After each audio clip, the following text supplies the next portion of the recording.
Okay, so I'm a cover lager. This was started the whole thing. My very first weird video was covering lagers. They don't get a lot of respect and love, and some love them and enjoy them.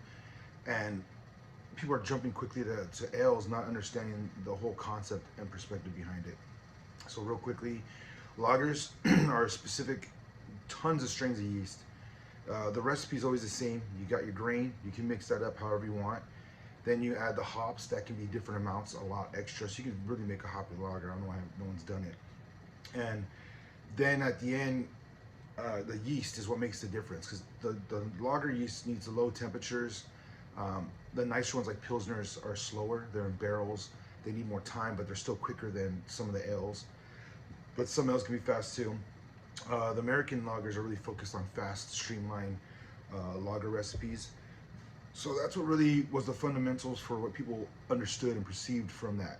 What it really is that you have a whole array of beer within that, bulk beer, porters, things like that. They're in the lager family. Nobody even realizes it. So you're drinking a bulk or a porter. You're like, oh, I love this beer. You're loving a lager.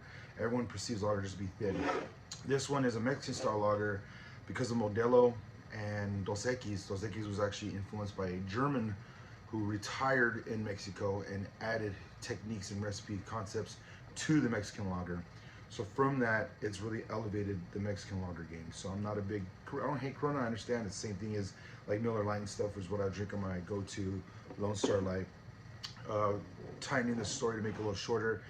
Um, if that's your main imagery or concept of lagers, you need to really expand out and try other ones. Try a porter for sure. Try a bulk for sure. Those are more brown and malty, and honestly, they go hand in hand because if you like brown ales, amber ales, those are really close to just lighter, smoother, and then it goes a little more grain, a little more cereal, a little more hoppiness, things like that. And then the yeast is what really contributes to flavor. That's the main difference. That's what makes them completely different.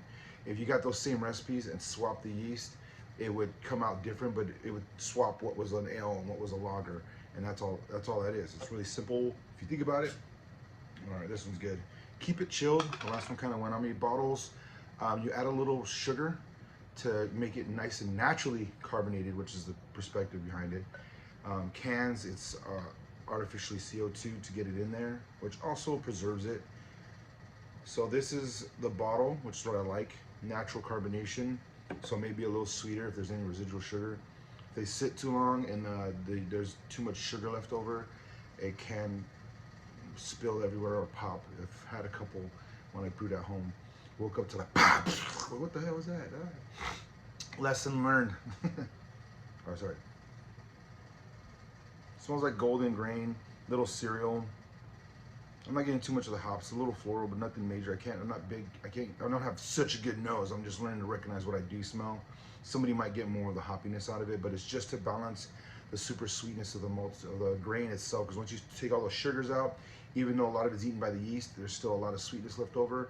So the hops balances it out, so you can enjoy it. Definitely a lot more malt body going on, even though it looks very clear. So it's a little heavier than like Corona. It's like right behind Modelo, and definitely way after Corona. Definitely golden, a lot of dark color, which is a beautiful, beautiful sign.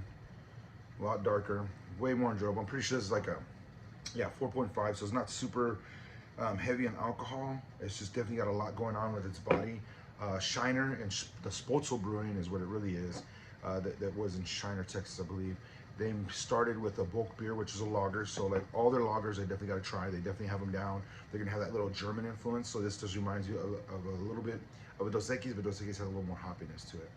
This is definitely cleaner, lighter, maltier cereal, just heavy, but just definitely a little sweet to the tongue, and just highly enjoyable. So you don't want to be crushing beers. You want to sip a little more, but you want a lager. This is probably gonna be it. So orale, that's what it's called. Yeah, I love Orale's classic. Just like what, like damn, you know, or you like do it, Orale. So thank you guys. This is a good one. I'm not a fan of when they do different flavors, but when they make just a style of beer, they make it lighter and more refreshing.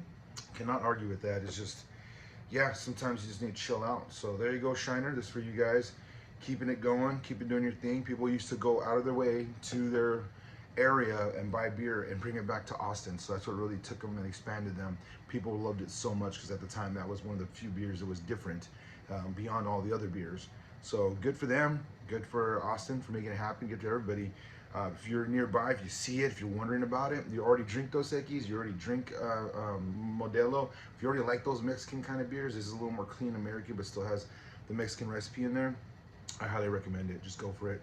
If you're not sure and you've had nothing but lagers like classic Budweiser and things like that, or Bud Light, and you're like, I'm not really feeling them, try this. Try this. It could keep your adventure going. This is to really enjoy the beer and hang out. I'm not trying to teach you how to get bombed. I'm trying to teach you how to enjoy life. Slow down. Appreciate it. Get some sun. Get some rays. Say hi to people. Get out of your little cocoon. And yeah, even though if you're an introvert, you can still have a drink and be social and enjoy. So hopefully for a lager, because I do keep running towards IPAs and stuff, I try to do as many lager videos. That's the one that really people don't understand, don't know. It's not really hard. It's great to get into. It's a good everyday beer. So here you go. This is probably a long video, but if you watch it and you didn't know something, now you know something. If you already knew something, now you know this is out. Go and try. If not, you're like, cool, thumbs up, awesome, move on. Hopefully I entertained you because I know I don't got much going on right now. I'm trying to expand, but a lot of things are going on. So I will drink to this. My wonderful girlfriend and May the 4th had our twins. So I'm very excited. That's why I've definitely been hazing off. So, but other than that, yeah, celebrating new things. Prost. Orale. Do it.